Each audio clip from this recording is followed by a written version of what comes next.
Chemda has a new show up, by the way, in the VIP section, keithandthegirl.com/VIP. And the title would get me, Laughing with Cancer.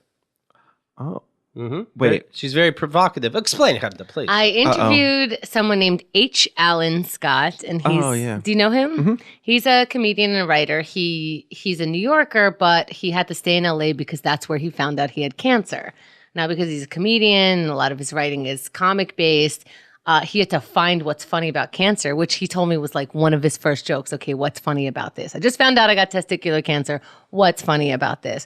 So anyway, we laughed like within the first 5 minutes. I guess the first thing that's funny is like no girl can kick you in the balls. That's a little funny. He described it. There's a lot of stuff that I don't know about cancer that I think people just assume. Also, I know that this is coming and I have to do this. I owe Danny an apology for the 50-50 movie. You didn't believe 50. You're like, first of all, he shaved his head, this guy in 50-50, but he kept his eyebrows, and you thought that was bullshit. But it turns out you sometimes can keep your eyebrows. Yes. So this guy lost pretty much all the hairs everywhere except for his eyebrows. And if you listen to this show, you can actually hear the moment where I know that I will have to apologize to Danny. But this guy is so super funny and he's so open.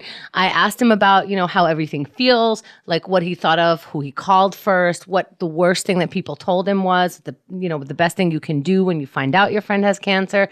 And a lot of the recent episodes, like the last one was about having HIV and dating. This one's about cancer. And I get a lot of I was really scared to hear this episode because it's such a heavy topic, but these people that are on the show are so open about it and funny, and their personalities really lend to a good story, and it's so fascinating, and they're so good to me on the show. Do you know what I mean? I'm excited about her next show. It's about somebody that has the bubonic plague. Oh. I'm very thrilled. We had a family friend who, a friend of my parents who actually stayed with my parents for a long time after she was diagnosed with cancer. And, she was given 6 months to live, but then ended up living for another 30 years after that. Wow. 20, 25 years, something like that. So she wrote an article about what not to say to cancer patients.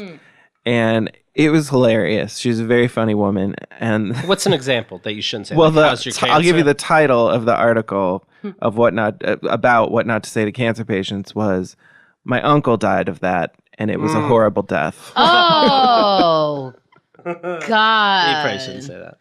He's had people who, let's say, he's out and he's about to buy a coffee or something, and they find out he has cancer. They buy it for him. Oh, let me get that for you. He's had a lot of from random strangers. He's so lucky. Wow. Just so lucky. People just respond really oddly. And so he did that almost makes me think of the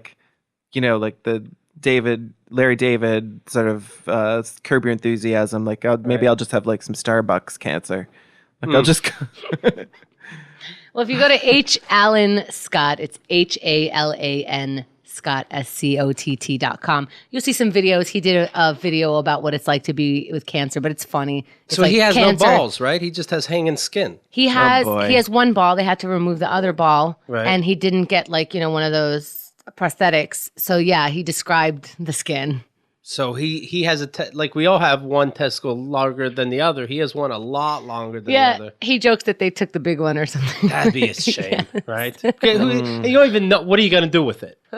But still, it's a shame. Anyway, he's such a great guy. And so even if you don't listen to the show, which I really think you should, go to his website, halanscott.com. KeithAndTheGirl.com.